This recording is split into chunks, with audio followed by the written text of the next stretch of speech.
प्रार्थना करेंगे। ओम सहना भवतु सहनो भुनक्तु सह वीर्यं करवावहै तेजस्विनावधीतमस्तु मा विद्विषावहै। ओम शांति शांति शांति। ओम।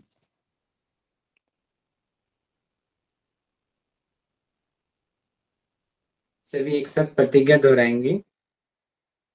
मैं प्रतिज्ञा करता हूँ आजीवन यम नियम का पालन करूंगा। मैं प्रतिज्ञा करता हूँ फर्स्ट अटेम्प्ट में जेआरएफ एग्जाम क्लियर करूंगा। मैं प्रतिज्ञा करता हूँ विश्व में योग का पताका फहराऊंगा। मेरी संकल्प शक्ति सुदृढ़ है, पवित्र है, अबाध्य है। ओम ओम ओम। मेरे पास अजय मनोबल है। ओम ओम ओम। मैं अपनी संकल्प शक्ति से सब कुछ कर सकता हूँ। ओम ओम ओम। शांति शांति शांति। हाथों को रख कीजिए, अपनी आंखों पर लगाइए, धीरे से आंखें खोलिए। सभी को हंसते हुए मुस्कुराते हुए नमस्ते।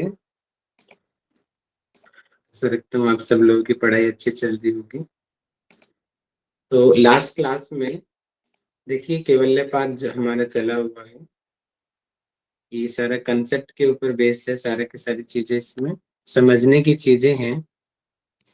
चित्त क्या है, धर्म क्या है, धर्मी क्या है, क्योंकि हमें केवल्य को पढ़ना है और केवल्य को समझने के लिए ये बहुत आवश्यक है कि वो पुरुष रूपी जो आत्मा है वो शरीर में कैसे बंधा हुआ है ना। इसीलिए थोड़ा सा थ्योरेटिकल बातें आएंगी केवल्यपाद में। तो कल हमने वासना के बारे में पढ़ा था, संस्कार के बारे में पढ़ा था। हैंडेज कीजिए, कौन 2 मिनट में ओवरव्यू दे सकता है, उसके बाद हम आज की आगे की क्लास बढ़ेंगे। कैमरा खोल के सामने आएंगे जो भी आएंगे। सात्विक जी, नीतू जी, प्रियंका जी, 3 लोगों ने हाथ उठाया अभी तक। रश्मि मैडम ने उठाया। चलिए रश्मि मैम को मौका देते हैं। आइए रश्मि मैम सामने।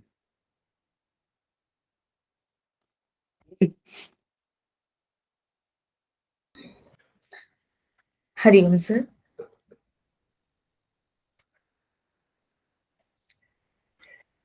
हरिओम जी, रश्मि मैम।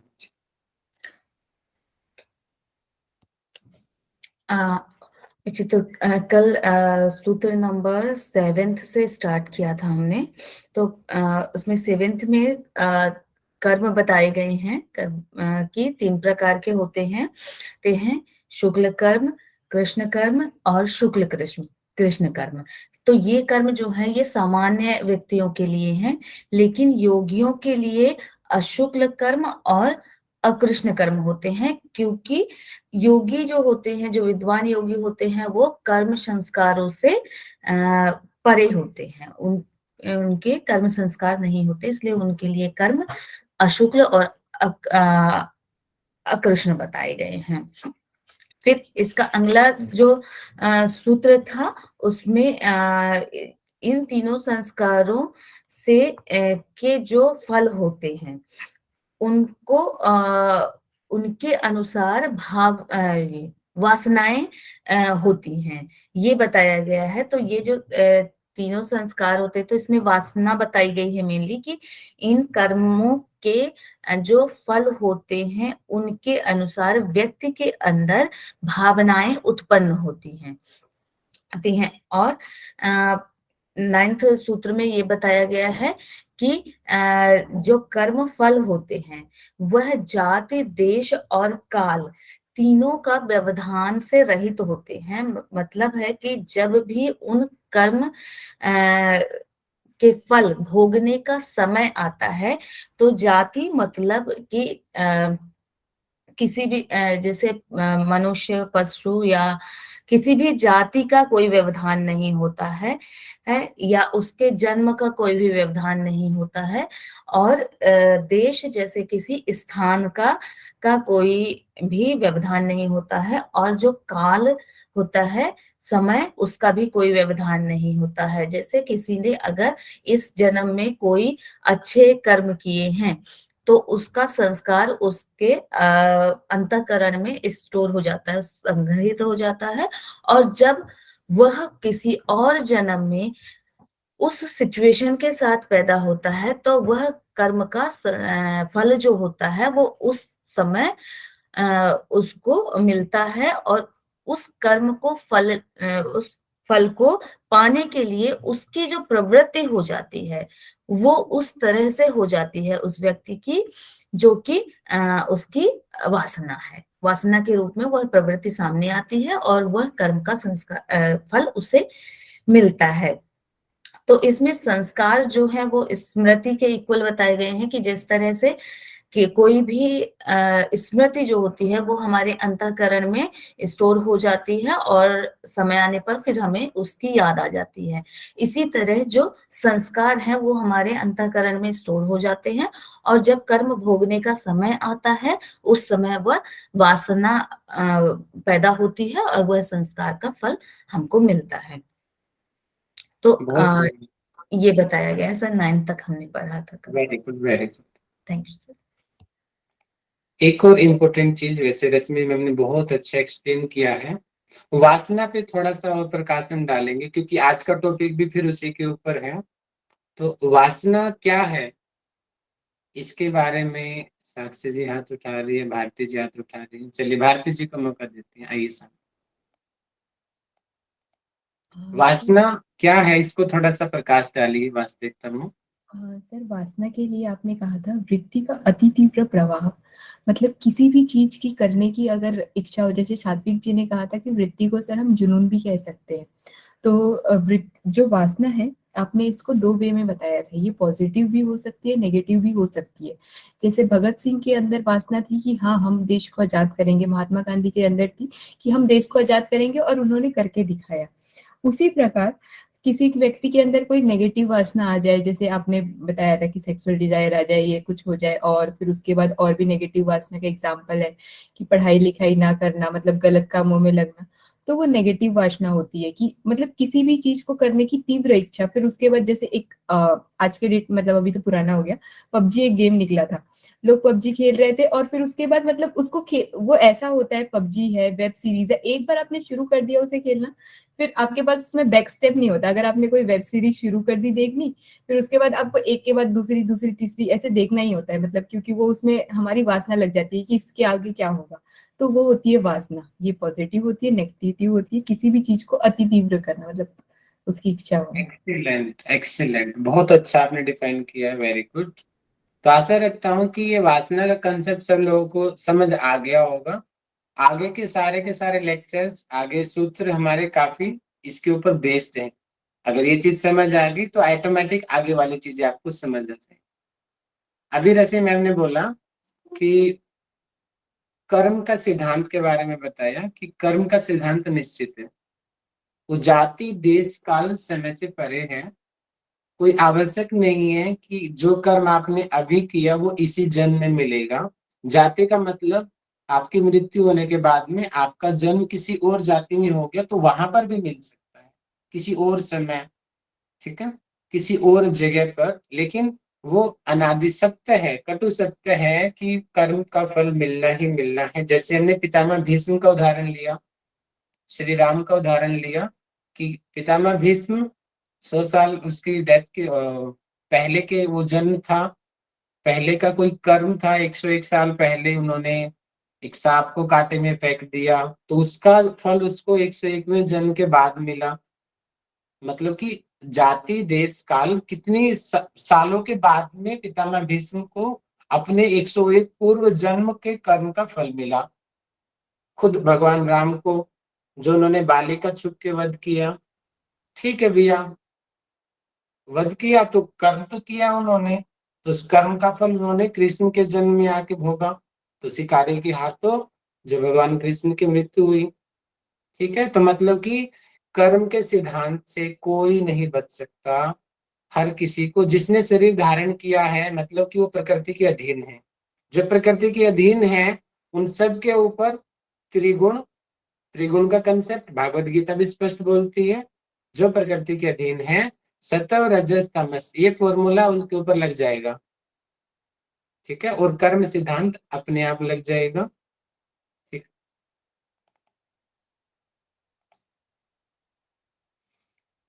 तो आगे इसी को हम आगे बढ़ाते हैं, इसी क्रम को। तो हमने यहाँ तक पढ़ लिया, सूत्र 9 तक। जाति देश काल व पिता अपि अनंतरिम स्मृति संस्कारयोरेक रूप तत्वात्। ठीक है, आज हम पढ़ेंगे सूत्र संख्या 10 से लेकर के 11, 12, 13, 14, 15। देखते हैं 16 तक टाइम रहा तो यहाँ तक हम कवर कर लेंगे। ठीक, कि तासाम अनादित्वम चा शिशु नित्यत्वात्। चलिए हम बुक से पढ़ाते हैं ताकि इजी रहे आपको। कि इससे पहले तासाम, ठीक है, इससे पहले हम किस चीज की बातें कर रहे थे? वासना की। ठीक है, वो वासनाएं जाति देश काल उनसे परे है। ठीक है, तासाम अनादित्वम, अनादि है, चा शिशु नित्यत्वात्।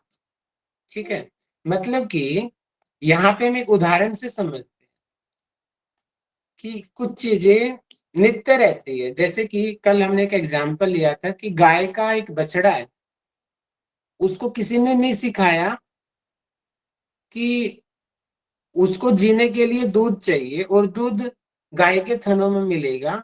उसको पता होता है, पैदा होते ही उसको पता है भैया उसका फूड का सोर्स उसकी गाय माँ के थन है और वहां से दूध निकलेगा और उससे ही उसका पालन पोषण होगा।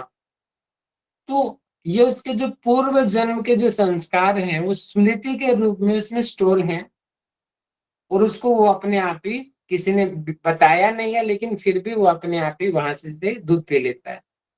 इसी तरीके से कल एक और उदाहरण लिया था हमने, कुत्ते का उदाहरण लिया था। कुत्ते की जब तबीयत खराब होती है, गलत खाना खा लेता है तो घास खाने लग जाता है।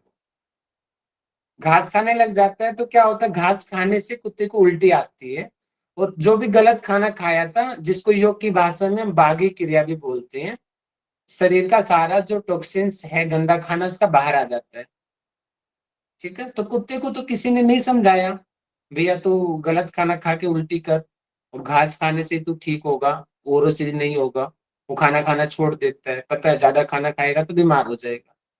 तो मतलब कि क्या है कि कुछ चीजें वो उनकी स्मृतियों में परमानेंटली स्टोर रहती हैं, और ये पहले के जन्मों के जो कर्म है, जो उनकी आदतें हैं, जो उनकी हैबिट्स है, उनकी नॉलेज है, उसके ऊपर उनकी स्मृति में हमेशा के लिए नित्य रहती है। तो यहाँ पर भी वही चीज बताई गई है, जो वासनाएं हैं वो अनादिता है और हमेशा बने रहने की इच्छा। यहाँ पे उदाहरण दिया है नित्यत्वात्।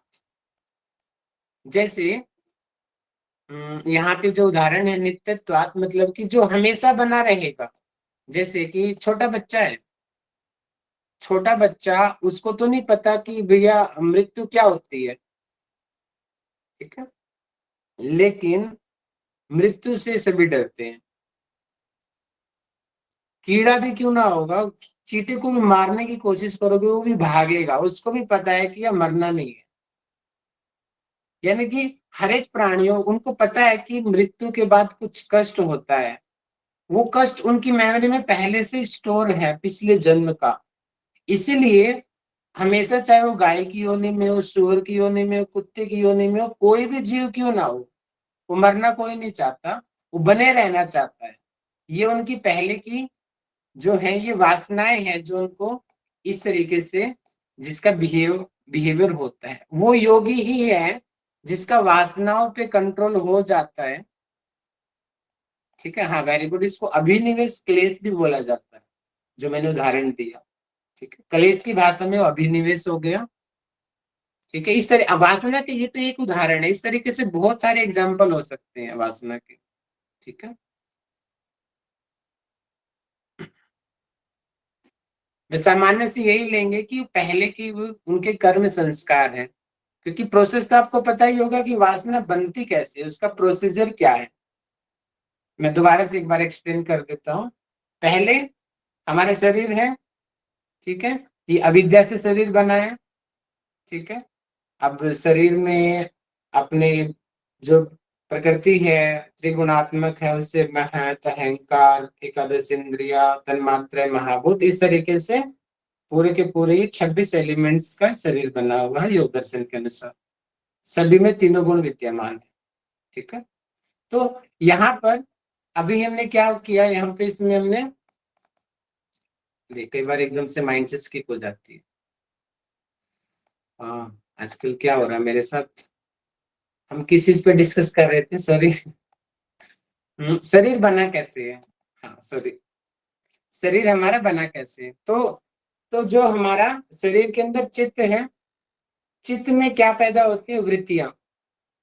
चित्त में वृत्ति पैदा होती है, वृत्तियों को इनफाइनाइट होती है, अनंत होती है, लेकिन 5 प्रकार से उनको डिवाइड किया जाता है। जब मन में वृत्ति आई, मुझे खाना खाना है, मुझे भूख लगी है, मुझे ये चाहिए, मेरे सामने रोटी है, मैं इसको खा लूं, तो मन में इस तरीके की वृत्तियां चली।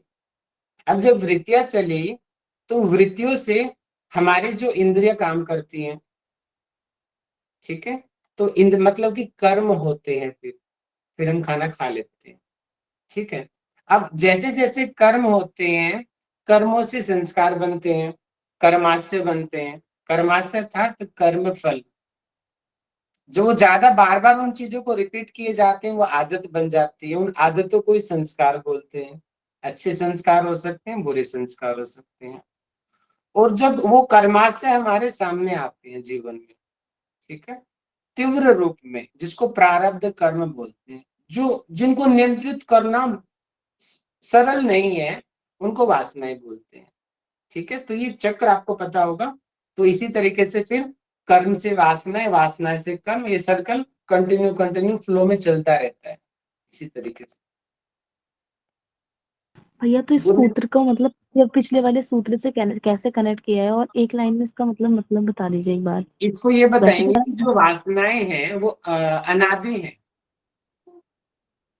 वो वासनाएं अनादि हैं। और ये वासना का एग्जाम्पल दिया है नित्यत्वात्, ऐसे और भी एग्जाम्पल हो सकते हैं, ठीक है।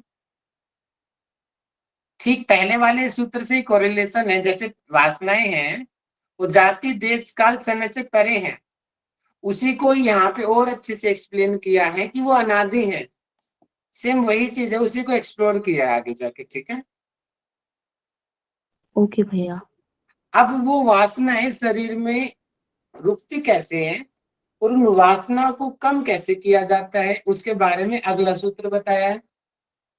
क्योंकि जब तक ये वासनाएं बनी रहेंगी, अर्थात जो शरीर, हम माया जाल में फंसे रहेंगे, तब तक योग की जो अवस्था है, मुख्य जो फाइनल अवस्था केवल्य, वो हमें नहीं मिलेगा। तो पहले हमें इन वासनाओं से छुटकारा चाहिए, तभी हमें केवल्य मिलेगा, ठीक है। तो वासनाएं शरीर में रुकती कैसे हैं, उसके बारे में इस सूत्र में बताया गया है, सूत्र संख्या 11 के, कि हेतु, फल, आश्रय, आलंबन ही संगृत्वात् एसाम अभावे तद्भाव है। इसका मतलब ये 4 चीजें हैं, ध्यान रखिए, पेपर में आ सकता है ये, तो चारों चीजें सीक्वेंस में आएंगी पेपर में। पहला है हेतु, हेतु का मतलब होता है कारण। फल, कोई भी चीज हम करते हैं उससे मिलने वाला फल। सामान्यतः जिसको हम लक्ष्य बनाकर कोई चीज करते हैं उसको फल बोलते हैं। जैसे अभी आप सब लोगों का लक्ष्य है नेट जेआरएफ क्लियर करना, तो ये आपकी पढ़ाई का फल हो गया। आश्रय, आश्रय मतलब कि जो वासनाएं हैं जहां पर रुकती हैं, सर वो कौन कौन उनको शरण देता है, वो है चित्त, ठीक है। आलंबन ही, उनका कारण क्या है, उनका कारण है शब्द आदि विषय, जो तन्मात्राएं हैं हमारी, जो उनका वो उनका कारण है और उसके बाद में उनके जरिए वासनाएं आगे कार्य करती हैं। ठीक है, तो सर हेतु और संवृत्तवाद, आलंबन एक ही चीज हो जाएगी? क्या मैडम? हेतु भी कारण है और आलंबन भी कारण है? ना ना ना, हेतु तो अविद्या है मैडम। मूल मूल हेतु क्या है? अविद्या होती है, क्लेश। ये है ना हर चीज का कारण तो। जी ठीक है, जी। तो ये अविद्या जो है मूल हेतु है, ये मूल है, वो बात की चीजें हैं। ठीक है, इसका मतलब ये अति सूक्ष्म है और वो सूक्ष्म है। ठीक है, फल जो है, जो चीज हम करते हैं वो कर्माश्रय है। आश्रय जो है वो हमारा चित्त होता है। ठीक है, क्योंकि सारी चीजें बोलते हैं कि जब एक शरीर को त्यागा जाता है मृत्यु होने के बाद में, तो वो शरीर अपने सूक्ष्म शरीर, अपने भौतिक शरीर को वहीं पे छोड़ देता है। तो सूक्ष्म शरीर के साथ में वो आत्मा जो है वो दूसरे शरीर में जाती है, साथ में उसके कर्म संस्कार भी जाते हैं। ठीक है, तो वो जो चित्त है, चित्त के अंदर सब चीजें स्टोर रहती है। जैसे चिप होती है ना, फोन में चिप होती है जिसमें फोन का सारा मेमोरी सेव रहती है, फोटो वीडियो गैलरी हर चीज उसमें सेव रहती है। उसी तरीके से शरीर में चित्त होता है, उसमें हमारे अच्छे बुरे पुराने सारे लेखा जोखा चित्त के अंदर है। ठीक है, तो वो आश्रय है, मतलब कि उस वासना का रुकने का स्थान है, जहां पे वो वासना रुकेगी। शब्द आदि विषय इसका आलंबन है। ठीक है, इनके शब्द आदि जो हैं, शब्द स्पर्श रूप रस गंध, ठीक है, ये जब चीजें दिखेंगी, जब भी मैंने बताया अभी आपको चारों तरफ, यहां से मैं आपको उदाहरण देता हूं, शब्द और रूप से उदाहरण देता हूं आपको कि शब्द और रूप का कैसे वासना के ऊपर इफेक्ट पड़ता है। कि एक बच्चा है, वो बचपन से ही गुरुकुल में पढ़ा हुआ है, पढ़ रहा है, सुबह उठते ही अपना यह जाति देखता है, कर्म देखता है। ठीक है, तो सामान्य ही उस बच्चे के अंदर वो नकारात्मक विचार नहीं आएंगे, क्योंकि वो बचपन से ही ऐसे शब्दों को सुन रहा है, ऐसे पवित्र दृश्यों को देख रहा है। लेकिन एक उसी कंडीशन में दूसरा जो मॉडर्न लाइफ का जो बच्चा है, वो बचपन से ही अजीबो गरीबों की फिल्में देख रहा है, अजीबो गरीबों के गाने सुन रहा है, शब्द आदि विषय, रूप आदि विषय, स्पर्श, यानी कि वो इन दोनों चीजों में अपने आप ही उसकी जो वासना है वो क्रिएट हो जाएगी। ठीक है, वो सकारात्मक हो सकती है, नकारात्मक हो सकती है, डिपेंड करता है उसके शब्द स्पर्श रूप रस, ये जो तन्मात्रा है वो कैसी है। ठीक है, किसी का माइक खुला हुआ है, माइक बंद कर लीजिए सात्विक जी। तो यानी कि चार चीजें हैं, दोबारा सुनिए, कि हेतु फल आश्रय और आलंबन। इनमें क्या होता है, संग्रहित्वात्, वासनाओं का संग्रह होता है, इकट्ठी होती है। जैसे आपके जो आप पैसे कमाते हो बैंक में स्टोर कर देते हो ना, बैंक में जमा कर देते हो, उसी प्रकार से जो ये वासनाएं हैं, ठीक है, वो इन चार तरीकों में, चार जगहों पे स्टोर होती है। अगर हमने बैंक को ही खत्म कर दिया तो पैसे कहाँ जमा करोगे? मोदी जी ने नोटबंदी लगा दी तो कोई चाहकर भी नोटों को छुपा नहीं सकता।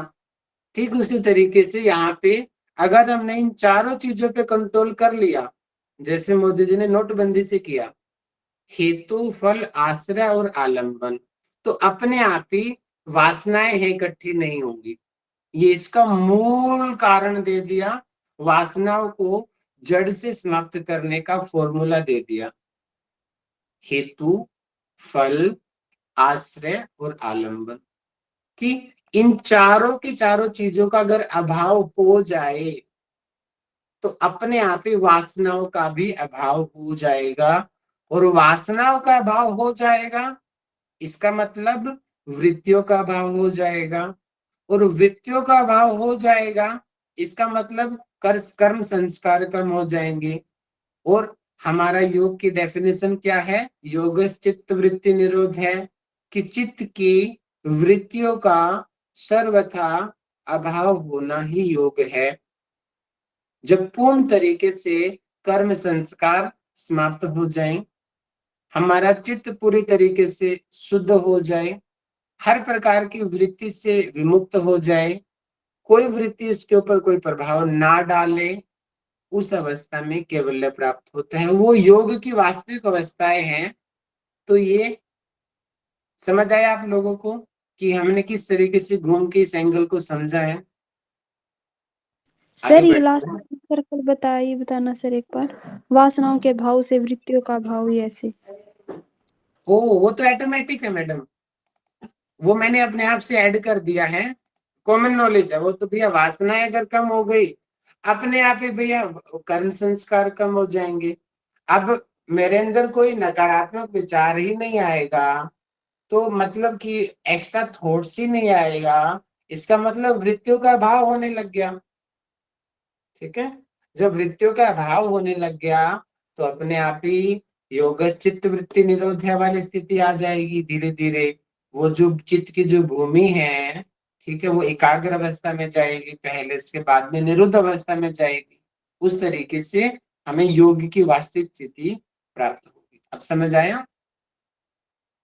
जी सर। आश्रय का मीनिंग क्या है? थोड़ा समझ में नहीं आया। आश्रय आश्रय का मतलब होता है उसको स्थान देना। जैसे आपको मुझे पूरी तरह, आप मेरे दुश्मन हो और मुझे आपको बुरी तरीके से परास्त करना है, तो मैं बोलूंगा कि चलो तृप्ति जी जहाँ पे रहती हैं उनका घर ही समाप्त कर दो, घर में आग लगा दो, तृप्ति जी कहाँ रहेंगी।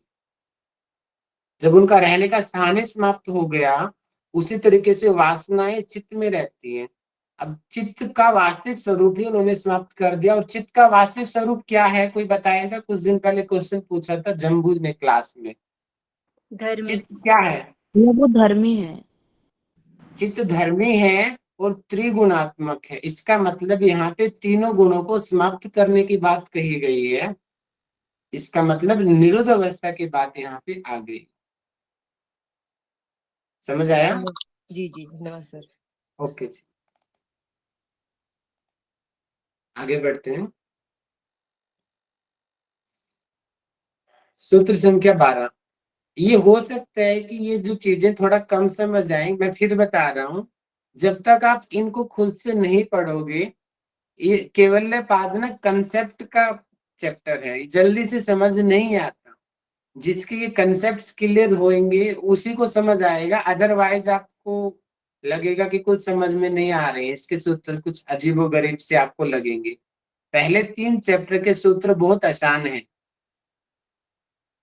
आसान तो इसके भी हैं, लेकिन तब वो आसान है जब आपको कंसेप्ट समझ आता है। चित्त क्या, संस्कार क्या, वासना क्या, कर्माशय क्या, फल क्या, आश्रय क्या, आलंबन क्या, हेतु क्या, जब ये सारे कंसेप्ट आपको समझ आएंगे। और अब इसके बाद आएगा पुरुष का कंसेप्ट, प्रकृति का कंसेप्ट, परिणाम, अपरिणामी, ये कंसेप्ट आएंगे इसके बाद, जो सांख्य दर्शन में बहुत अच्छे से बताए गए। अतीता नागतम स्वरूप तो अस्ति अद्भेदात धर्माणा। ठीक है, अतीता नागत, अतीत का मतलब होता है पास्ट, अनागत का मतलब भविष्य। स्वरूप तो अस्ति अर्थात उसका जो स्वरूप है वो विद्यमान रहता है। स्वरूप तो अस्ति अद्भेदात, ठीक है, चाहे उसमें काल का ही भेद क्यों ना हो, धर्मा नाम, धर्मों में वो धर्म जो है व्याप्त रहता है। ठीक है, हमने विभूति पाद में धर्मी और धर्म का कंसेप्ट भी पढ़ा था। धर्मी धर्म याद है, वहां पे हमने समझाया था धर्म लक्षण अवस्था परिणाम में, जब हम पढ़ा था। जल्दी से बताएंगे धर्म और धर्मी वाला कंसेप्ट किसको याद है? फिर आगे बढ़ेंगे। कौन समझा? देश धर्मानुपाति धर्मी सर, दिताव्य प्रदेश धर्मानुपाति धर्मी, उदित भूत, मतलब तीनों ये बताए थे काल इसमें होते हैं। थोड़ा और अच्छे से कौन समझा सकता है धर्म और धर्मी का कंसेप्ट एग्जाम्पल के साथ? सर 3 तो जो बताए थे धर्म अवस्था और लक्षण लक्षण परिणाम, उसमें धर्म परिणाम तो सर जिसमें मिट्टी डायरेक्ट घड़ा बन जाती है तो उसका धर्म परिणाम बताए थे। उसके बाद अवस्था परिणाम सर जब वो उसका चेंज हो गया, चेंज होते रहता है उस टाइमिंग, अवस्था चेंजेस होती रहती है तो वो अवस्था परिणाम बताए थे। और लक्षण परिणाम सर उसी टाइमिंग जो लक्षण रहता है उसका लक्षण और उसका तुरंत फल मिलते रहता है, वो बताए थे सर अवस्था परिणाम धर्म। और चित्त को बोला था, भैया मैं चित्त बताऊं को अच्छा धर्म ही बोला बताया था। आपने, लेकिन थोड़ा सा हल्का सा डिस्ट्रैक्ट हो गए हैं भैया लक्षण में। एक सेकंड, जैसे धर्म है, धर्म वो है कि जैसे उसने मतलब एक उसे दूसरे में चेंज हुआ, मतलब स्टैचू में चेंज हुआ, वो स्टैचू से फिर मिट्टी में हुआ, वो उसकी कैपेसिटी है, मतलब वो ऐसा नहीं है कि वो अपना आप चेंज कर रहा है, वो उस मिट्टी की कैपेसिटी की वो चेंज हो सकती है। ये तो धर्म हो गया उसका। और धर्मी खुद मिट्टी, शायद मिट्टी खुद ही धर्मी है, वेरी गुड, क्योंकि मैं वो यही हमेशा समझाना चाह रहा हमेशा था साथ वक्त है, कि वो हमेशा है क्योंकि धर्मी मूल है और धर्म उसके गुण होते हैं, ये मेन कंसेप्ट है यहाँ पे। धर्मी और धर्म में क्या फर्क होता है? जैसे मेरा शरीर धर्मी है अभी, और मैं शरीर के द्वारा जो जो चीजें करूंगा वो मेरा धर्म है। इसी तरीके से जो चित्त होता है वो धर्मी होता है, और चित्त के जो परिणाम होते हैं, जो कार्य होते हैं, उसको धर्म बोलते हैं। तो ये धर्म और धर्मी का कंसेप्ट है। सर ऐसे धर्मी को हम कारण के रूप में समझ सकते हैं सर, और प्रकृति को। उसके परिप्रेक्ष्य में कारण माना जा ओके। सकता है, लेकिन उसका भी धर्मी हो सकता है। जैसे अभी हमने घड़े का उदाहरण लिया, तो घड़ा किससे बना है? मिट्टी से। तो इसका मतलब मिट्टी उस घड़े की धर्मी है, और जो घड़ा परिणाम बना है वो उसका धर्म है। ठीक है। अब अगर हम और डीप में जाएं, मिट्टी मिट्टी के और डीप में जाएंगे तो मिट्टी एटम्स की बनी है, सोडियम पोटेशियम क्लोराइड्स की बनी है, तो वो उसका धर्मी हो गया और मिट्टी उसका धर्म हो गया। उसके और कम और डीप में जाएं, सोडियम पोटेशियम, उसके और डीप में जाएंगे तो इलेक्ट्रॉन प्रोटॉन न्यूट्रॉन का कंसेप्ट आ जाएगा, तो वो उसका धर्मी है और ये उसके धर्म है। समझ आ रहा है? धर्मी जी सर, जी सर। धर्म। ओके जी, आगे बढ़ते हैं। तो यहाँ पे देखो क्या बताया गया है, फिर से जो मतलब बताइए। अभी बता रहे हैं वो मैंने पहले वाला जान के रिवाइज करवाया ताकि पहली वाली मेमोरी फिर से आ जाए, जो विभूति बाद में हमने पढ़ा था, धर्मी और धर्म। अब यहाँ पे वापस आते हैं। धर्म को दोबारा एक छोटा सा फॉर्मूला, कि धर्म को गुण से समझिए आप। जो गुण होते हैं, जो विशेषताएं होती हैं, उसको धर्म बोलते हैं। ठीक है। तो यहाँ पे क्या है? अतीतानागतम, भूत में और भविष्य में, स्वरूप तो अस्ति, जो विद्यमान रहते हैं, जिनका स्वरूप, अद्वभेदात धर्माणाम, उनको काल का भेद नहीं होता, इस कारण से वो धर्म है। ठीक है। जैसे त्रिगुण है, चित्त धर्मी हो गया, और सत और रजस और तमस ये उसके धर्म हो गए, वो उसके गुण हो गए। ठीक है। और वो उनमें कालों का भेद नहीं रहता है, वो विद्यमान रहते हैं। वो पहले भी थे और आगे भी रहेंगे। जब तक शरीर है तब तक वो त्रिगुण रहेंगे। जब पूरी कैवल्यावस्था प्राप्त हो जाएगी, सिर्फ उस कंडीशन में त्रिगुण समाप्त होंगे। जैसे पंच महाभूतों का कंसेप्ट आता है ना, कि हमारी सृष्टि में ऐसी कोई भी चीज नहीं है जहां पे 5 एलिमेंट्स नहीं है। नेचुरोपैथी में भी ऐसा पढ़ाते हैं। चाहे पानी है, पानी के अंदर भी 5 तत्व है, पृथ्वी वायु अग्नि जल पृथ्वी। अग्नि के अंदर भी 5 तत्व है, आकाश में 5 तत्व है। चाहे बाकी तत्वों की मात्रा कम है, लेकिन हर जगह पे 5 तत्व विद्यमान रहते हैं। वो पहले भी थे, आज हैं और आगे भी रहेंगे। ठीक उसी प्रकार से ये त्रिगुण होते हैं। जब तक केवल्य नहीं मिलता, ठीक है, मतलब कि प्रकृति के अधीन है ये। पुरुष ही यानी कि जो आत्मा है वो गुणातीत है और प्रकृति गुणों के अधीन है। तो प्रकृति के द्वारा जितने भी तत्व बने हैं, तो हम अपने जितनी भी चीजों को अनुभव कर सकते हैं, देख सकते हैं, वो सारी चीजें प्रकृति की ही विकृति स्वरूप है, प्रकृति से ही बना है। इसका मतलब वो समस्त चीजें त्रिगुणात्मक है। ठीक है, तो वो जो कंसेप्ट है यहाँ पे अतीतानागतम, मतलब कि ये चीज, ये धरती, ये भारत आज भी था, 5000 साल पहले भी था और आने वाले 5000 साल पहले आगे भी रहेगा।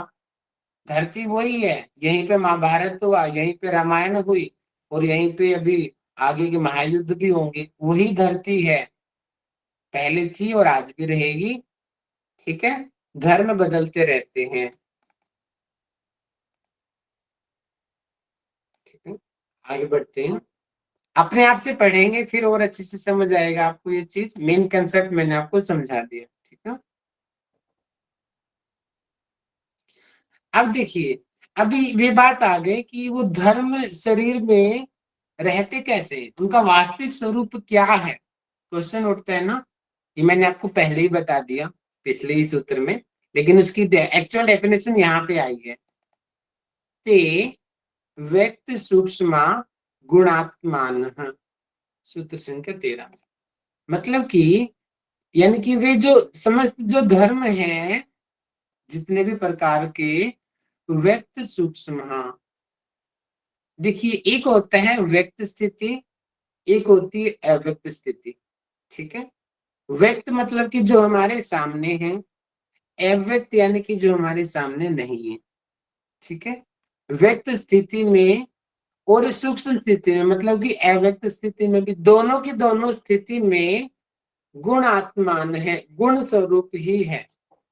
इसका मतलब कि जो सात्विक, राजसिक और तामसिक, सात्विक, राजसिक, तामसिक ये गुण हैं, ये सूक्ष्म अवस्था में विद्यमान हैं, पहले भी थे और आज भी हैं। ठीक है, यहाँ पे हम एक सत्कार्यवाद के सिद्धांत से भी समझ सकते हैं कि कोई भी चीज जो होती है उसके पीछे कारण होता है, कारण के बाद में ही कार्य होता है। इसका मतलब उस चीज में, मान लो मिट्टी के अंदर, मिट्टी जो है वो कारण है। अब मिट्टी से आगे घड़ा बनना है, तो घड़ा उसका कार्य हो गया था, तो उसका धर्म हो गया। तो मिट्टी में घड़े बनने के गुण पहले से ही विद्यमान हैं, वो सभी गुण हैं और उन्हीं गुणों को यहाँ पे त्रिगुण में कह रहा हूँ। त्रिगुण का स्वरूप सब में अलग अलग होता है। ठीक है, ये जरूरी नहीं है ये इंसानों में ही हो। वो समझने की दृष्टि से हम समझ लेते हैं कि जो सत्व है वो प्रकाश है, ठीक है, चेतन है, जो तमस है वो भारी है, गुरु है, रजस है वो चंचलता है। वो हम मनुष्य के नेचर के हिसाब से समझते हैं, लेकिन जो मनुष्य नहीं है उनमें भी त्रिगुण होते हैं। ठीक है, उनमें भी त्रिगुण होते हैं। तो इसी तरीके से वो यहाँ पे गुणों का परिवर्तन हुआ है। तो गुण मतलब कि पहले से ही विद्यमान है, सूक्ष्म रूप में विद्यमान है। अब घड़ा बन गया, घड़ा व्यक्त हो गया, व्यक्त का मतलब वो चीज सामने प्रकट हो गई। ठीक है, घड़ा उसका प्रकट स्वरूप है, मिट्टी उसका सूक्ष्म स्वरूप है। दोनों के दोनों अंदर गुण विद्यमान है। इसका मतलब जो त्रिगुण है पहले भी थे और आगे जाकर ये घड़ा जब टूट जाएगा उसमें भी त्रिगुण रहेंगे। तो इनका जो स्वरूप है वो अनादि है त्रिगुणों का। ठीक है, भैया बट जैसे कि पॉट है, मतलब जो घड़ा है वो व्यक्त है, बट वो अव्यक्त तो कभी होगा व्यक्त, क्योंकि फिर मिट्टी क्यों? बन जाएगा तब भी वो तो व्यक्त है। उस टाइम व्यक्त है ना जो मिट्टी बन जाएगा। अभी घड़ा और है, रावण है, मैं महेश, मैं सुरेश, मैं अमर हूँ, वो व्यक्त है, लेकिन वो मर जाएगा, वो मिट्टी में मिल जाएगा। अभी के टाइम वो अव्यक्त है ना, क्योंकि वो चीज सामने नहीं आई है। अब 10 साल बाद, 20 साल बाद जब उसकी डेथ हो जाएगी, फिर वो मिट्टी में मिल जाएगा, फिर वो मिट्टी व्यक्त हो जाएगी। जो चीज सामने होती है उसको व्यक्त बोलते हैं। अभी आपको मैं दिखाई दे रहा हूं, मैं भी व्यक्त स्वरूप में हूं, ठीक है। अब कल को मेरी डेथ हो जाएगी, फिर मैं एक मिट्टी के घड़े में दिखाई दूंगा, है पानी में बहता हुआ दिखाई दूंगा, ये राहुल जी जा रहे हैं। तो उस टाइम के लिए वो व्यक्त है, जिसको आप उस समय प्रेजेंट टाइम में देखते हो, वो व्यक्त है। जो नहीं दिखता वो अव्यक्त है, ठीक है। सर इसको ऐसे कह सकते हैं कि जो धर्म वो हो गया, जैसे जो त्याग की भावना है, जैसे मिट्टी का स्वरूप मिट्टी है, बट उसने जो है वो उसका घड़े का स्वरूप उसको दिया गया, उसने अपने जला तपा, जिस तरह से उसने अपने पक्के घड़े के रूप में आया, तो उसने अपने शरीर का त्याग उस तरह से किया, मतलब रूप ये दिया, तो वो व्यक्त हुआ कि घड़ा बन के निकला। जैसे किसी व्यक्ति के लिए कहा जाए कि कोई स्टूडेंट होता है, पढ़ रहा होता है, कुछ कर रहा होता है, हमें उसका सूक्ष्म रूप नहीं दिख रहा होता, लेकिन जब कुछ वो बन जाता है तो हम देखते हैं अच्छा ये इसकी जो सूक्ष्म वो रहा जो उसने प्रयास किया, और जो वो कुछ साबित कर दिया जब इसने अपने आप को, तो उसका वो स्वरूप निकल के आ जाता है कि तो ये। देखिए, अभी अभी निशा जी एक स्टूडेंट है, ठीक है। अब कल को निशा जी का जेआरएफ निकल जाता है, तो वो एक असिस्टेंट प्रोफेसर बन गई, एक जेआरएफ के लेवल पे आएगी। फिर वो एक पीएचडी कर जाती है, तो उस पीएचडी करने के बाद अभी उन्होंने पीएचडी नहीं किया है, तो अभी वो डॉक्टर नहीं है, वो डॉक्टर अव्यक्त है। अब कल को वो पीएचडी कर लेती है, तो वो अव्यक्त, अब वो डॉक्टर बन गई, तो मतलब कि अब वो डॉक्टर व्यक्त बन गया है, ठीक है। इस तरीके से प्रेजेंट टाइम को व्यक्त बोलेंगे, और फ्यूचर को या पास्ट को अव्यक्त बोलेंगे, ठीक है। सर पर तीनों गुणों का कैसे सर इसमें रिलेशनशिप? तीनों गुणों की वजह से ही हर चीज होती है, ये माइंड में बिठा लीजिए पूरी तरीके से। उनके बिना कुछ नहीं होती। भागवत गीता भी यही कहती है, हमारे समस्त दर्शन यही बोलते हैं, तीनों गुणों के बिना कुछ नहीं होता, क्योंकि ये मूल आधार है। क्योंकि जो हमारी प्रकृति है, वो जो चार्ट आपको याद होगा, वो तीनों गुणों से ही बना है, क्योंकि प्रकृति त्रिगुणात्मक है। जब पुरुष का प्रकाश उस पे पड़ा, तो तीनों गुणों में परिवर्तन हुए, हलचल हुई, उसके बाद ही महत, अहंकार, इंद्रिया, तन्मात्राएं, महाभूत बने, ठीक है। अगर वो बाद में बोलते हैं जब वो गुण पूरी तरीके से समावस्था में हो जाएंगे, इसका मतलब पुरुष मुक्त हो गया, जब तीनों गुण समावस्था में आ जाएंगे, ठीक है। सर एक और व्यवहारिक उदाहरण मुझे याद आ रहा है। जैसे हम कभी सोचते हैं कि काश वो आ जाता या कोई आ जाता, तो सर वो एक तरह से हमने सोचा वो अव्यक्त था, और कुछ ही क्षण बाद वो हमारे सामने प्रस्तुत भी हो जाता है, तो वो व्यक्त हो गया। तो ये जो गुण है, ये जो धर्म है, हमने अव्यक्त में सोच लिया काश वो आ जाता, और कुछ ही क्षण बाद वो आ गया, तो ये वो मतलब स्थूल में आ गया, और पहले जब वो था। वो सामने नहीं था तब तक वो अव्यक्त है, जो वो जी सामने आ गया तब वो व्यक्त स्वरूप है, ठीक है। जी जी जी। ओके, आगे बढ़ते हैं। अब यहाँ पे क्या हुआ है, देखिए, पहले ऊपर वाले इस क्वेश्चन को समझिए, इसके बाद आपको ये चीज समझ आएगी, ठीक है? यदि गुणों का कार्य होने से वास्तव में सब कुछ गुण स्वरूप ही, अभी मैंने क्या बोला, हर चीज में गुण है, मैंने ये चीज दी ना, देखो यही बात यहाँ पे कही जा रही है। अगर हर चीज में गुण है, सब कुछ गुण ही है, गुण ही सब कुछ करा रहे हैं, तो फिर भिन्न भिन्न स्वभाव वाले, यानी कि अलग अलग लोगों में गुणों की परसेंटेज है, तीनों गुणों में से एक एक वस्तु की उत्पत्ति कैसे हो जाती है? हर एक से अलग अलग वस्तु होने चाहिए, ये क्वेश्चन भी सही है। लेकिन ऐसा क्या है तीनों गुणों से कि फिर भी एक चीजें क्यों बन जाती है? वो बोलेंगे हम उन तीनों गुणों का मिश्रित स्वरूप। क्या बोलेंगे? तीनों गुणों का मिश्रित स्वरूप। जैसे एग्जाम्पल लीजिए कि जैसे मिट्टी है। पहले मैं किताब का उदाहरण देता हूँ, फिर मैं अपना उदाहरण देता हूँ नए वाला, ठीक है। किताब का उदाहरण समझते हैं। जैसे यहाँ पे दिया हुआ है पृथ्वी, ठीक है, जल,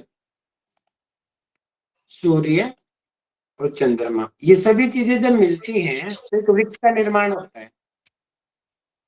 अपना माइक बंद कर लीजिए प्लीज। तो देखिए, पृथ्वी का अपने गुण है, जल का एक अपना गुण है, अपनी विशेषता है, सूर्य पूरा का पूरा अग्नि तत्व तो उसके अंदर है विशेष रूप से, चंद्रमा का अपना स्वरूप है। लेकिन जब चारों चीजें मिल जाती हैं तो उससे एक वृक्ष का निर्माण हो जाता है। इसका मतलब अलग अलग गुण मिलकर भी एक कार्य को कर सकते हैं, ठीक है। अब एक बार सूत्र को समझ लेते हैं। परिणाम वृक्ष मई कैसे बनेगा? हाँ जी, वृक्ष कैसे बनेगा? बीज तो है ही नहीं यहाँ पे। पृथ्वी है तो मैडम, पृथ्वी में बीज ऑटोमेटिक आ गया, ठीक है। तो परिणाममय तत्वात् वस्तुत्वम्, परिणाम की एकता से वस्तु का एक होना संभव है। क्योंकि ऊपर क्वेश्चन ये उठा ना कि अलग अलग वस्तुएं होनी चाहिए थी, लेकिन फिर भी एक वस्तु कैसी है? एक वस्तु क्या है? क्योंकि वो गुण मिश्रित हो जाते हैं। जैसे पर्सनैलिटी डेवलपमेंट होती है ना, कि पर्सनैलिटी में किसी व्यक्ति में सात्विक गुण 80%, राजसिक गुण 10%, तामसिक गुण 10%, लेकिन वो आदमी तो एक ही है ना। ये थोड़ी होगा 80% सत्व गुण का अलग हो गया 10%, आदमी तो एक ही है ना। ठीक उसी प्रकार से बुरे आदमी में उसमें रजस तमस गुण ज्यादा होगा, तमस गुण उसका 80%, सत्व गुण 10%, रजस गुण 10, लेकिन आदमी तो एक ही है ना, एक ही चीज वो करेगा। यहाँ पे उसी चीज के बारे में बताई जा रही है कि गुण मिश्रित होते हैं, इंडिविजुअल नहीं होते हैं। एक ही चीज में तीनों गुण विद्यमान। जैसे अगर मैं साइंस की दृष्टि से बताऊं तो आपने नर्वस सिस्टम में एक्शन पोटेंशियल पढ़ा होगा, एक्शन पोटेंशियल। तो उसमें क्या होता है, जब बाहर से स्टिमुलस आता है, स्टिमुलस मतलब कि बाहर से मान लो कि कोई चीज पतंगा लगी, टच हुआ, तो एक सेंसेशन हुई बॉडी के अंदर, हमारे न्यूरॉन के अंदर सेंसेशन हुई, ठीक है। तो एक्शन हिलोक में वो एक्शन पोटेंशियल जनरेट होता है, मतलब कि वो मैसेज फिर एक्सॉन से होते हुए, एक्सॉन टर्मिनल से होता हुआ हमारे स्पाइन से होते हुए ब्रेन तक जाता है, सेंट्रल नर्वस सिस्टम, वहां से फिर मोटर रिस्पॉन्स होते हैं। तो मतलब कि एक प्रोसेस है ये, ठीक है। सभी चीज मिलके एक काम को कर रहे हैं। परिणाम में तत्वात् वस्तुत्व, ठीक है। परिणाम सबका एक है, वस्तु का वैसा होना संभव है, मतलब कि तीनों के तीनों गुण हैं वहां पर, हर चीज में तीनों के तीनों गुण हैं, और उन गुणों की अलग अलग मात्रा की वजह से उनके परिणाम बदल जाते हैं। वहीं पे अगर सत्वगुण ज्यादा है तो वही उसी आदमी को हम देवता बोलते हैं, और उसी व्यक्ति में अगर तमस गुण हावी हो जाए तो उसी व्यक्ति को हम राक्षस भी बोलते हैं। व्यक्ति सेम है, देखिए व्यक्ति सेम है, सिर्फ गुणों की वजह से ही उसका अस्तित्व है, ठीक है। आप क्या समझते हो अपने अपने हस्बैंड, वाइफ, बच्चे, दोस्त? नहीं, आप उनको नहीं, आप उनके गुणों को लाइक करते हो। अगर उनके अंदर वो गुण नहीं रहेंगे, आप उनका त्याग कर दोगे, चाहे वो आपके पेरेंट्स ही क्यों ना हो। ये वास्तविक सच्चाई है। आपके पेरेंट्स अभी आपकी केयर करते हैं, आपकी देखभाल रखते हैं, तो आपके लिए वो अच्छे हैं। अगर वो आपकी सुबह उठते ही रोज पिटाई करने लग जाएं, तो आपके लिए वही पेरेंट्स बुरे हो जाएंगे। मतलब कि भौतिक चीजें नहीं, जो उनकी एक्चुअल जो मूल कारण है, उनके गुण, उनकी अच्छाइयाँ, उनकी बुराइयां, आप उनको लाइक करते हो। जिस दिन वो अच्छाई खत्म हो जाएगी, आपके लिए वो पागल हो जाएगा। आपके लिए वो विध्वंसक हो जाएगा, वो आतंकवादी हो जाएगा। मतलब कि मूल कारण है गुण। इसीलिए हमारी भारतीय परंपरा में संस्कारों पे बड़ा जोर दिया जाता है। इसी वजह से गुरुकुल परंपरा भी है। अब तो कम हो गई है, लेकिन अभी भी है, थोड़ा रह गया स्वरूप उसका, जिससे जो संस्कार अच्छे बने, वो मूल गुण अच्छे रहें। अगर व्यक्ति के गुण अच्छे रहेंगे, अपने आप ही उसकी ओवरऑल पर्सनैलिटी अच्छी रहेगी, उसके अच्छे विचार आएंगे। जब विचार आएंगे तो अपने आप ही वो अच्छे कर्म भी करेगा। अच्छे कर्म करेगा तो अपने आप ही समाज का भला भी होगा। ठीक है,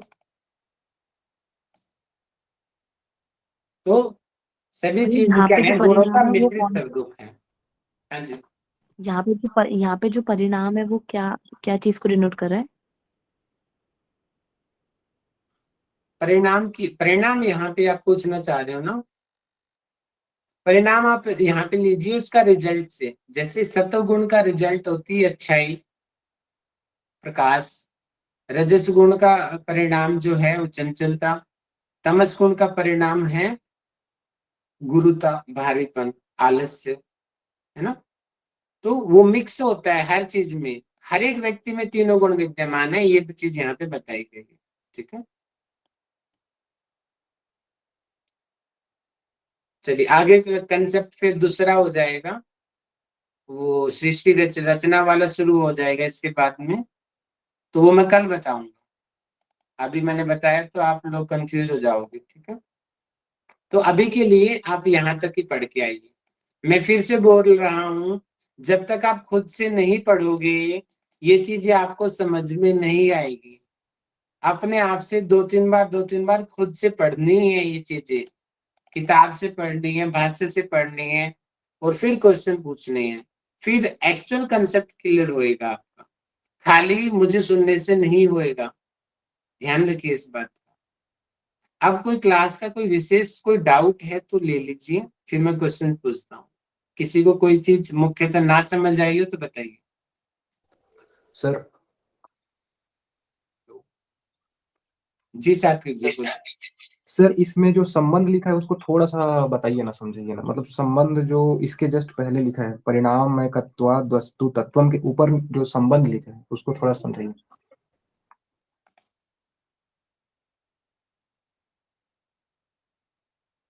कहाँ बोल रहे हो सर? वही कौन सी परिणाम के लग ऊपर संबंध जो लिखा है सर, यहीं पे ऊपर में टॉप में। भैया जो इसका वो बताया है कि क्या रीजन है इसको बताने के लिए सूत्र संबंध सर, संबंध ऊपर। परिणाम अच्छा जो लिखा है। ये, हाँ हाँ सर, उसको थोड़ा। ओ अच्छा, ये देखिए, अभी हमने पहले इससे ये क्वेश्चन है, क्योंकि मैंने पहले से ही बताया ना, योग दर्शन के सारी चीजें सीक्वेंस में है, एक सीरीज दी है। ठीक है, जैसे हमने स्टार्टिंग में पढ़ा था ना, अथ जी योगानुशासनम। अच्छा भी, अरे योग को अच्छा योग क्या है? योग चित्त वृत्ति निरोध। अच्छा योग चित्त वृत्तियों का निरोध है। अच्छा निरोध हो जाएगा तो क्या होगा? तदादृश स्वरूप अवस्थानम। जैसे वहां पे एक सीक्वेंस बनी थी, वो सीक्वेंस यहाँ पर भी चली आ रही है। तो इससे पहले वाले सूत्र में क्या था? ते व्यक्त सूक्ष्म गुणात्म, कि वो जो गुण है वो व्यक्त और सूक्ष्म स्थिति में रहते हैं। ठीक है, तो सीधा सीधा मन में ये क्वेश्चन उठा कि भैया अब वो गुण है, तो गुण अपने तरीके से अलग अलग चीजें क्यों नहीं बनाते, फिर भी वो एक ही चीज हमें क्यों दिखाई देती है? ये क्वेश्चन उठा, और उस क्वेश्चन का आंसर इस सूत्र में दिया गया। जी सर योग वृत्ति निरोध, योग चित्त मतलब मन और निरोध मतलब किसी चीज का विरोध करना। तो वृत्ति का यहाँ पे क्या मतलब है? आपने पहले लेक्चर लिए नहीं है, मुझे पता चल गया इस चीज का, है ना? सर मैंने नहीं लिए लेक्चर अभी, इसीलिए हाँ, आज वो आएंगे लीजिए, रिकॉर्डिंग पड़ी है यूट्यूब पे। वो सीक्वेंस कैसे बनी है वहां पे बहुत अच्छे से हमने डाला है, और सारी क्लास यूट्यूब पे सीक्वेंस में पड़ी होगी। वो दूसरी और क्लास की लेक्चर है, वहां से सुनिए आप पूरा डिटेल में। ठीक है, जी जी। सर आपने जैसे ये चीज जैसे हमने पढ़ी कि साधारण मनुष्य के लिए जो कर्म है वो त्रिविध कर्म है, मतलब 3 प्रकार के कर्म हैं। और योगी के लिए कर्म केवल एक प्रकार का ही है, अशुक्ल कृष्ण। तो मतलब टोटल हम 4 कहेंगे उनको, या मतलब क्वेश्चन पेपर में कैसे आ सकते हैं? 4 अगर स्पेसिफिकली हाईलाइट किया जाता है क्वेश्चन कि सामान्य जनों के लिए कितने प्रकार के कर्म है, तब 3। उन योगियों के लिए कितने कर्म है, तो 1। और जनरल क्वेश्चन अगर आता है कि योग दर्शन में कितने प्रकार के कर्म बताए गए हैं, तब आएगा answer 4। Clear? Okay sir. Sir अगर एक शब्द में कहना हो तो वृत्ति मतलब इच्छा, संस्कार मतलब हैबिट और वासना मतलब एडिक्शन, है ना सर? दोबारा बोलना एक बार। वृत्ति मतलब इच्छा, थॉट, संस्कार मतलब हैबिट और वासना मतलब एडिक्शन। ऐसी एडिक्शन जो रुकती नहीं है, जिसके हम मजबूर हो जाते हैं। बिल्कुल ठीक। जी सर, जी सर। ओके, चलिए मैं क्वेश्चन पूछता हूँ। उज्जै के जरिए मेरा भी आज एक की डाउट क्लास है में जो पढ़ा उसका सर। रिवीजन करते हैं हम। डाउट्स लास्ट में लूंगा मैं, ठीक है? अब जिसके डाउट्स है वो लास्ट में रुकेगी। पहले मैं क्वेश्चन पूछता हूँ, क्योंकि राइटिंग में तो कम ही होंगे, तो मैं माइक खुलवा के पूछूंगा आज की चीजें। और इस चैप्टर से जो क्वेश्चन है वो डायरेक्ट नहीं आएंगे, इनडायरेक्ट आएंगे पेपर में, ध्यान रखिए। इनडायरेक्ट क्वेश्चन आएंगे केवल पाठ से, पता ही नहीं चलेगा कि कहाँ से क्वेश्चन पूछा जा रहा है।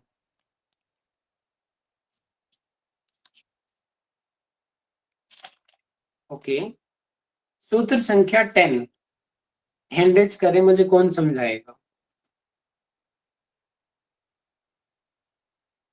चलिए नीतू मैडम से पूछते हैं। आइए नीतू। जी सर, नमस्ते सर। नमस्ते, कैमरा खोल के सर सामने आया करो। हाँ जी जी।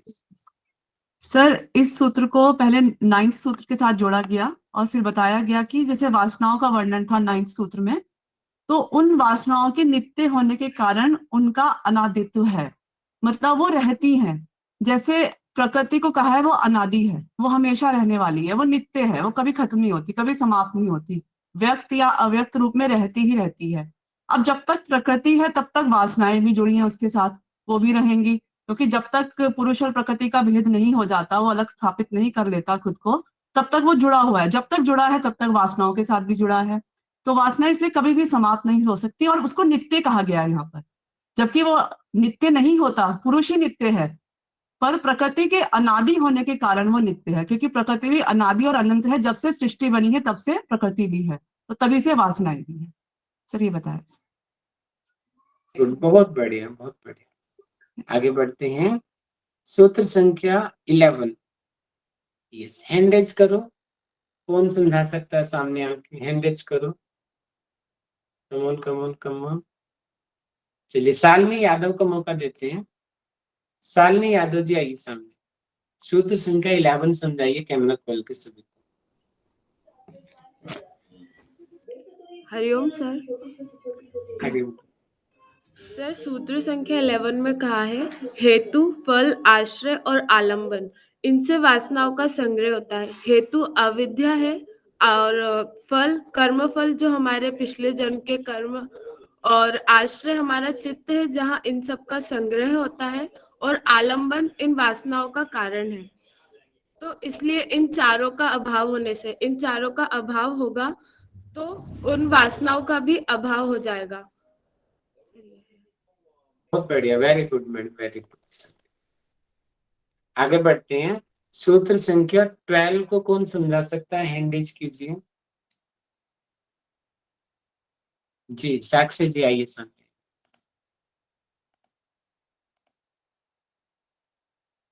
हाँ तो भैया इसमें ये बताया है कि हमारे अतीत में और अनागत, लाइक पहले जो पास्ट में और फ्यूचर में, दोनों में ही जो विद्यमान रहता है, उसको कोई भी मतलब उस काल का, मतलब उस टाइम का कोई इफेक्ट नहीं पड़ता है। वो चीज जो है वो धर्म है। तो इसलिए बताया गया यहाँ पे सत्य तम जो है उनको किसी भी काल का कोई इफेक्ट नहीं पड़ता है, और वो हर पहले भी थे, अभी भी हैं और बाद में भी रहेंगे। और जब तक मतलब इसमें सीधा सीधा ये है कि जब तक केला ना मिल जाए तब तक तो वो रहेंगे ही हर एक व्यक्ति में। तो फिर बस यही वाली बात इसमें बताई गई है। बहुत बढ़िया जी, बहुत बढ़िया। नेक्स्ट सूत्र 13 सूत्र नंबर कौन समझाएगा? जी आइए, पूजा जांगड़ा जी सामने। जी सर। सर इसमें ये बताया गया है जो धर्म का रियल रूप क्या है, जिसमें क्या है जो व्यक्त और सूक्ष्म स्थिति में जो सदैव गुण रूप रहता है, जो धर्म है ना वो सामने भी होगा और एकदम सूक्ष्म भी होगा, एकदम माइक्रो थिंग भी होगा, तो वो वही उसका क्या गुण रूप ही है। ठीक है, और अच्छे से उसका और एक्सप्लोर कौन करेगा? वैसे पूजा जी ने अच्छा बताया है, इसी को और अच्छे से एक्सप्लोर करेगा कोई? सर मैं जी बताऊं? सर मैं। जी चलिए आइए लक्ष्मी जी। जी सर। मेन हम इसमें बात करते हैं धर्म और धर्मी की।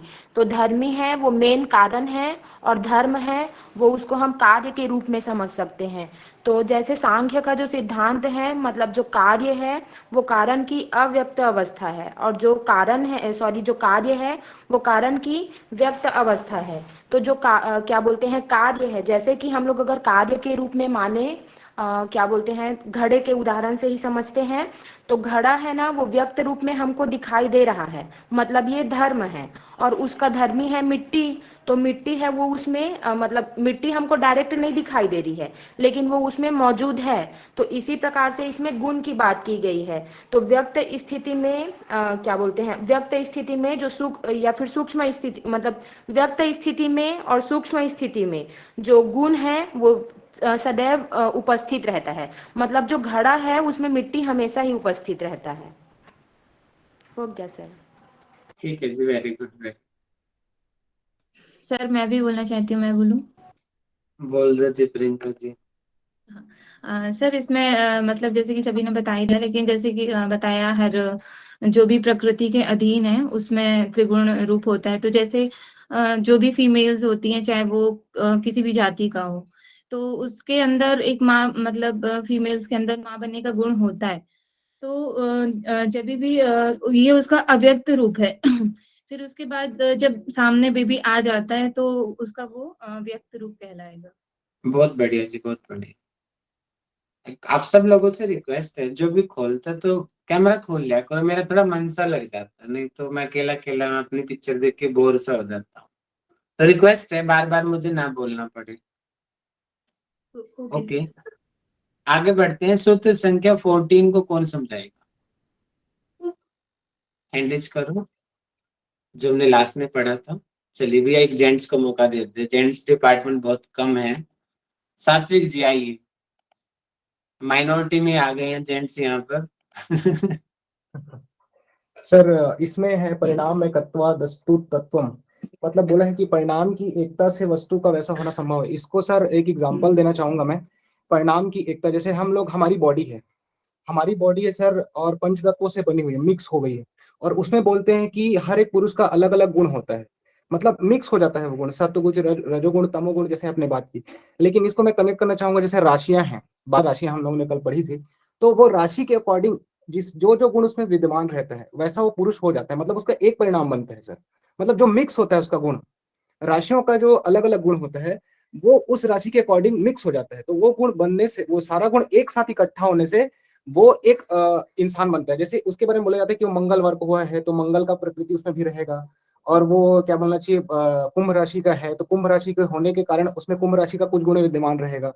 साथ ही साथ उसके बारे में बोला जाता है कि अमुक नक्षत्र का है, शतभिषा नक्षत्र होने के कारण उसमें कुछ कला के गुण विद्यमान रहेंगे, तो वो एक साथ क्रिएट हो जाता है। तो उसी को बोल रहा है सर कि परिणाम की एकता हो गई, एक परिणाम बन गया, वो मिक्स होने के बाद एक परिणाम बन गया, इसलिए उसकी वस्तु का वैसा होना संभव। तो वो एक आदमी का उतना सारा क्वालिटी को लेके एक रूप हो गया, इसीलिए वो वैसा हो गया। वेरी गुड जी, वेरी गुड, बहुत बढ़िया। जैसे गाजर का हलवा है, ठीक है, वो गाजर का हलवा एक है, ठीक है, लेकिन उसमें बढ़ने वाली अलग अलग चीजें हैं। गाजर का अलग महत्व, उसके अलग गुण, चीनी के अलग गुण, घी के अलग गुण, अलग अलग गुणों की चीजें मिलके एक चीज बन गई, है ना जी, एक चीज बन गई, ये तो परिणाम एक हो गया। ओके सर इसको ऐसे भी बोल सकते हैं ना कि इतने सारे वृक्ष हैं और वो सारे वृक्ष बीज से ही बन रहे हैं, पर हर वृक्ष के फल अलग हैं। किसी से मैंगो है, किसी से एप्पल है, किसी से XYZ।